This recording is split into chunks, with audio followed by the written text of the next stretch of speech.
त्याचं जोपर्यंत शंका निरसन होत नाही तोपर्यंत मला असं वाटतं की ती आत्ता इतक्यात उद्याचं भाकीत करणं चुकीचं होईल. पण तरी सुद्धा काही प्रश्न आहेत जसे की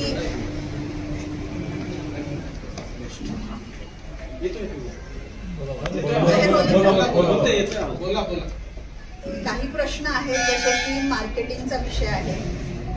मार्केटिंग वरती आपण दरवर्षी कोट्यावधी रुपये खर्च करतो गोकुळमध्ये.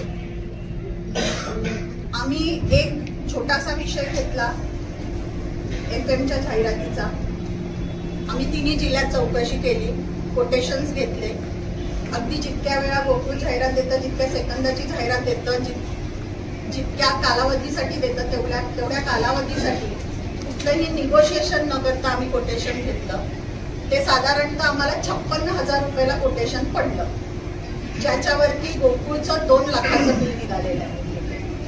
म्हणजे जर आपल्याला 56,000 विदाऊट निगोशिएशन मिळू शकतं तर गोकुळसारख्या संस्थेला ज्यांची जाहिरात ही सतत दिली जात असते त्यांना ते स्वस्तात पडणं अपेक्षित आहे.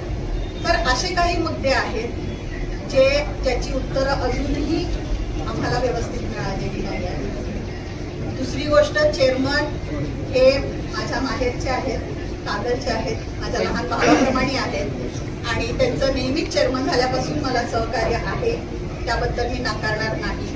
आणि म्हणून त्यांनी मला स्टेजवरती येण्याची विनंती केली आहे हे सुद्धा तितकंच खरं आहे.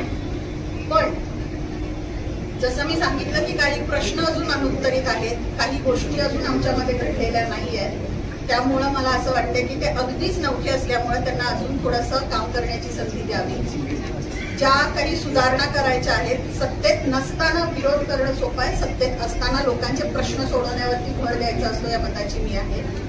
जर आज आम्ही महायुतीचा घटक आहे तर जे माझ्या सभासदांचे प्रश्न आहेत, जे माझ्या लोकांचे प्रश्न आहेत, गोकुळच्या हिताचे जे प्रश्न आहेत ते सोडवण्यावरती आम्ही जास्तीत जास्त इथून पुढे भर देऊ. त्यांना नेहमीच माझं सहकार्य राहील, कारण त्यांची भूमिका तशी सहकार्याची आहे.